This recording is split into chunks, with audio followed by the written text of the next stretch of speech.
Pistons fans, what's going on? It is time for episode 3, so stay tuned, keep it locked. We're doing a double whammy this video. Isaiah Stewart and Killian Hayes. Cops is watching, the streets is talking. Your hopes are holders unfaithful. Holders unfaithful. Your family ungrateful. Your niggas ain't loyal. Clock D's, bar trees, out of drop V. Rep Detroit every time I'm in front of a camera. Clock G's, bar trees, out of drop V. Gotta boss up and get this money. Rep Detroit every time I'm in front. All right, Pistons fans, it's time to talk about two more of our young core, man. Very young guys, man. So we got, the events coming up with the All-Star weekend, and Isaiah Stewart also will be a part of that situation. So, listen, when it comes to these two, there's obviously a mixed crowd. So I'm not really going to do them a disservice and dig deep into some stats. We're going to talk about more of what's really going on with these two and, the expectations of these two. We probably start there, as a matter of fact. Isaiah Stewart and Killian Hayes both have been subject to a lot of, I would say, I'm not going to say hate because it's coming from a rightful place from a fan base, especially a fan base that doesn't understand the process of developing players nor how tanking actually works. It's two things that we never really seen here in Detroit. Detroit has never developed any player, nor have we, went and tanked in order to do anything. So this case situation is something new to these fans. But at the same time, this development over a long period of time, what Troy Weaver talks about and what he's talked about even before he drafted last year, when he walked in the door, he wanted to build something that is going to be sustainable for a long time. So he was basically telling the fans, like, this is not going to be some quick flip. This is not, NBA 2K. This is a real deal, and this is how, the Pistons build things. This is, he said he wanted to bring back the Pistons. He's bringing back the Pistons. So you got to understand, even some of our most favorite players, it took several years for those guys to become the players that we were able to go out and make signings and trades to get. Ben Wallace was absolute zero in this league for a while. Rip Hamilton was not Rip Hamilton of the Pistons, before he came here. It took him some years too. It took Chauncey Billup a lot of years and a lot of traveling to finally get it right. So not saying that these guys are the next go-to-work Pistons, but this is what Troy Weaver, this is his roadmap, and if things along the way are able to speed up that process responsibly, then that's what he's going to do. He's never shied away from making moves, obviously. So, but with this situation, and when he drafted these two young men, being Isaiah Stewart and Killian Hayes, he drafted those guys to be something in the future that would, help this team, with success. So, coming right in the door, Isaiah Stewart, Killian Hayes, both were pretty much thrown into a situation where they had to be thrusted into a starting lineup. Isaiah Stewart a little bit more of had to work for it. We had Mason Plumlee around, and we had some other bigs available that made it easier for Isaiah Stewart. So right now he's suffering because we don't have that. You don't make the all-rookie team as Isaiah Stewart, and then all of a sudden the next year you just become the worst player since, ever. There's a situation going on with this team. There's a situation going on with this team where we don't have, the help that Isaiah Stewart needs. We don't have, he's, the undersized center that's just by himself pretty much. We haven't had opportunity to have Kelly Olynyk around. So we just got Kelly Olynyk back. We haven't seen him since the beginning of the season. So it's kind of unfair to Isaiah Stewart. also it's unfair to guys like Killian Hayes and also Cade Cunningham for them not to have, that big guy that they can run pick and roll with, that can be the pick and roll threat, the pick and pop threat, to pull some of those guys away so they can attack the basket more successfully, and build the confidence. Killian Hayes, his only thing is being confident and driving to the basket and attacking the basket. That is the only thing. The ball handle is there. The passing is there. The defense is there. The rebounding is there. Everything is there except scoring. And we live in a league today where we have a lot of young fan bases. And literally in their eyesight, the only thing that they believe to be a good player in this league is just to go out and score 20 to 25 points. So if Killian Hayes can get to somewhere around 15 points a game and still give us all the other goodies, that's perfect for the Pistons. That's absolute perfect for the Pistons. Remember, Chauncey Billups wasn't a guy that was going out giving you 20 and 30 points all the time. He made sure his team got off, and that's what Killian does. You see it every time he hits the court. You've seen the difference between the starting lineup and the bench since Killian Hayes has been there over the last 3 to 4 games. I believe it's 3 games. The starters have suffered, but the bench has looked really, really good. So, like I said, yeah, he doesn't score the ball at a high rate yet. And walking in the door, that was not the game plan, but that was expected from the coaching staff, at least from the Pistons side. So, the thing with Killian Hayes coming off the bench right now was a beautiful thing for him because it helps him build that confidence. And like I said, Dwayne Casey went on the day before yesterday, and he told in the interview how him and Killian Hayes had that conversation, and Killian was happy with that because it allows him to be him and have the ball in his hands and be able to orchestrate things out there on the court, but at the same time to develop that part of his game on his own. Walking into this thing, Killian Hayes was very young, very skinny little kid, you know what I'm saying?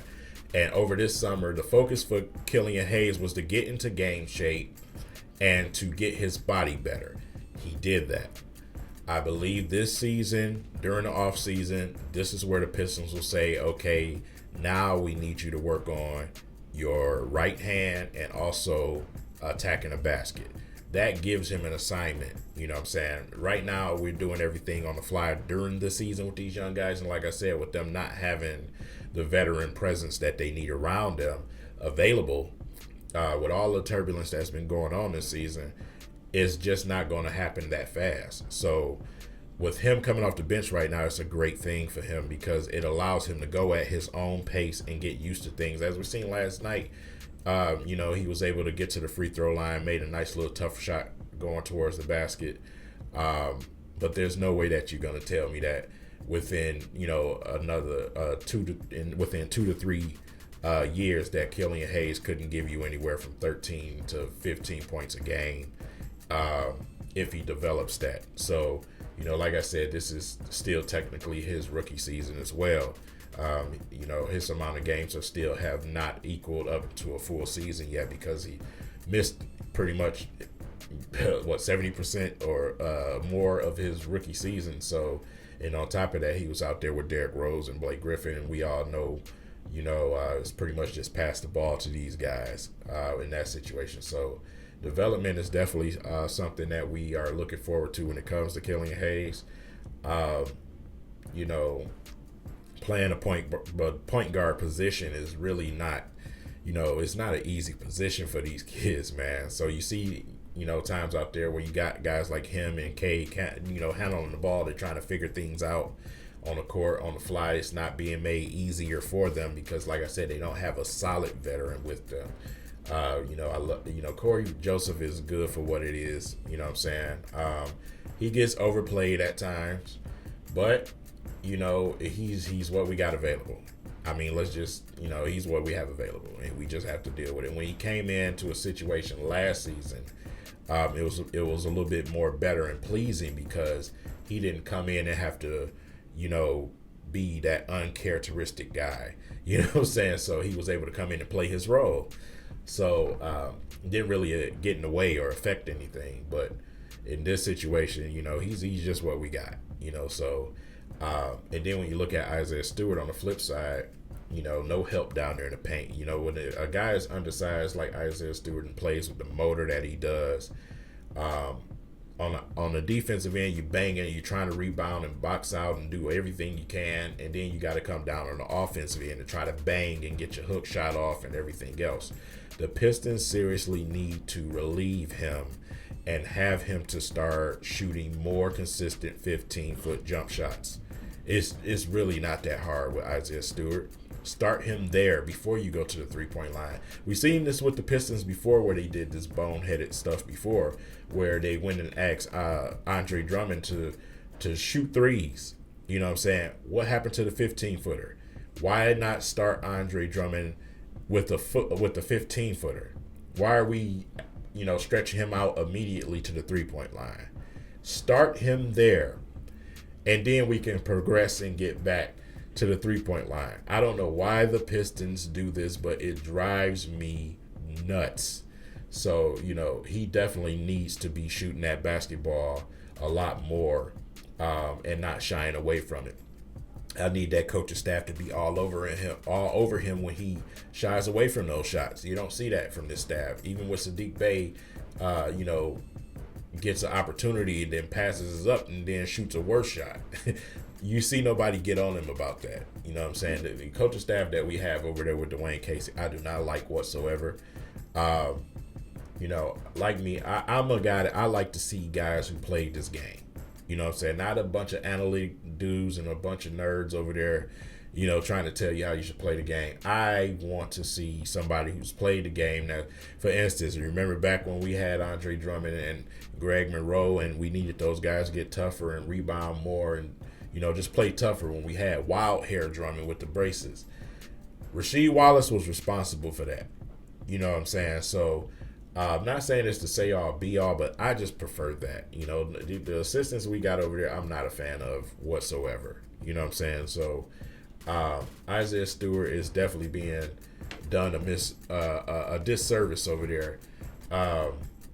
Simply because we don't have the big man help we need, but at the same time, they're not putting him in the best position for him to relieve some of that, those struggles that he's dealing with, man. So, he's an undersized guy. Him being able to, to pull the ball out to, around that free throw line area and shoot some confident jump shots will definitely help him overall, because it'll make guys respect it and it'll make it easier for him to do things around the basket. So, basketball is really not a hard game. I don't know why the Pistons love to make things hard. I feel like they're not even telling these dudes certain stuff because they want these dudes to be bad at it. Like is this some type of a tank move, conspiracy theory king.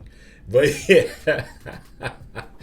yeah, when it comes to these two men and their development, I just want to see this roster go ahead and be, filled out. And I want to see them be put in better situation. And for Dwayne Casey to take this long to put Killian to the bench where he should have started. Let's not keep it twisted. Where he should have started is just like Isaiah Stewart is where he should have started. But to throw him in, obviously, early like that coming in, this kid is coming from France, bro. You know what I'm saying? These guys that we got over here in our backyard, they a whole different breed, man. We talking collegiate basketball, things like that. This dude's coming from France. You know what I'm saying? Basically a rec ball league. You know what I'm saying? So it's like, bro, come on, man. This is not hard at all. This guy's coming from France. He was 10 years old when you drafted him. Put this guy in better situation. Start him from the bench and let him develop into a starting role. Don't just throw him into the starting role. Cause the fans to hate him for it, like it's his whole fault. You know what I'm saying? So I don't know, man. The Pistons. But yeah, man. 13 minutes in this video, 14 minutes, whatever it is.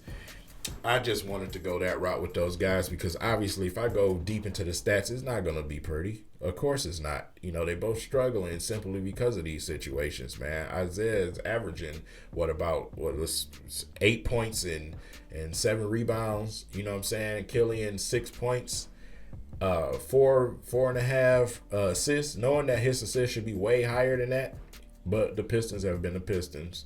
Guys don't knock down shots, so. You know, like I said, I think it's more of a service to those two to help people understand what's going on with those two, man. What is the main issue with those two? And it's simply because the Pistons, obviously the roster has been woefully, unorganized and just all over the place because of the situations we've been dealing with. But, once that personnel gets better, once we get to where we need to be as far as this roster, you're going to see the benefits of why we drafted these guys in this very near future, man. Year 2 to 3 should be a lot more better, for these two. So, we're in year 1 of development. This is year 1 of development. We talk about this all the time on this channel. So with that said, this has been another episode 3 of the mid-season reports. Next, we'll move on and we'll grab the bunch. Those Diallos and those Frank Jacksons. We'll be moving on to those guys next. So look forward to those videos, man.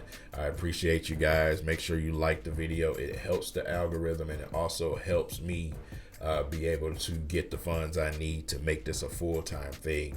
Trying to push this YouTube thing to be a full-time job for me. So with that said, just the button click helps out a lot. And if you're new, subscribe to the channel, man. Join the family. Like I said, I'm gonna try to be as authentic as I can and keep it real. But with that said, I hope you guys enjoy your day. Be safe out here in all of this snow here in Michigan if you're here. And I'll catch you guys in the next episode. Peace.